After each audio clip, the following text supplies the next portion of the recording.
morning, former Deputy Press Secretary for the Pentagon. Sabrina, good to see you again. So President Trump says that he's got a plan to end the war in Ukraine, but he's declined to share details. Should all of these negotiations happen behind closed doors, which would be a break from Trump's usual tactics, really, or would more transparency help them? Well, look, I think transparency is always important and important for the process that's going to play out. What's concerning is the continued ongoing conversations with President Putin. And as far as I know, I haven't even seen a readout of that call, just that the president did confirm that he spoke with Vladimir Putin. And I think what's extremely concerning here is that we're continuing to see these conversations happen in a one-sided silo with Ukraine not at the table.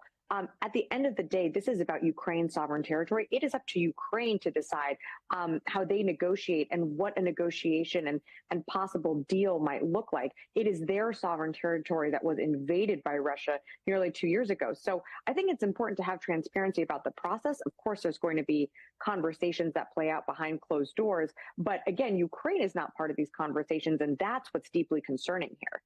And look, to that point exactly, Trump has repeatedly said he would find a way to end the war. Is there any indication from the Trump administration that Ukraine will have a say in this deal, as the Biden administration emphasized? And does a peace deal require dividing up Ukraine's rare minerals and natural gas potentially?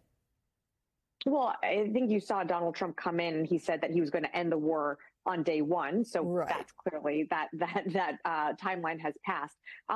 Look, I think it's important to emphasize that while the United States can have a role in brokering a peace deal for Ukraine, it has to be up to Ukraine to decide the fate of its country and its citizens. It is its sovereign territory that was invaded in 2022. So again, while it's important that the United States is part of these conversations and engaging on sides, it is ultimately up to Ukraine to decide what their victory looks like and how they decide what deal goes forward for their own people. So in a powerful New York Times op-ed that's out today, former Deputy National Security Advisor Ben Rhodes said that Trump appears to be an aging strongman looking to cement his legacy, while the stripping of USAID may have other nations looking to China for steadier global leadership. How critical, Sabrina, is the expression of soft power for American interests around the world? Is the kind of strength that Trump projects actually going to weaken the U.S. and our national security?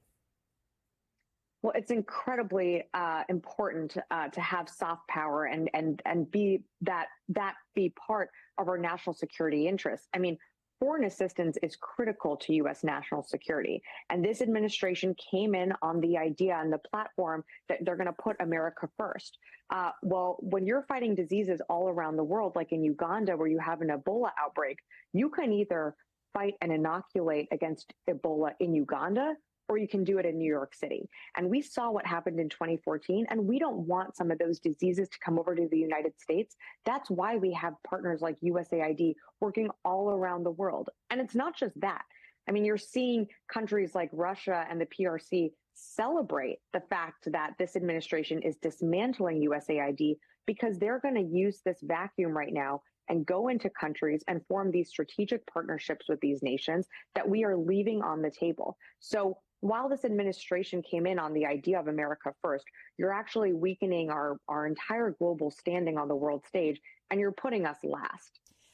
Let me get specific to Gaza, because doctors say the funding freezes and these stop work orders, they're going to cost the lives of patients receiving life-saving care. The plan to reduce USAID itself would reduce a workforce of thousands globally to just a few hundred.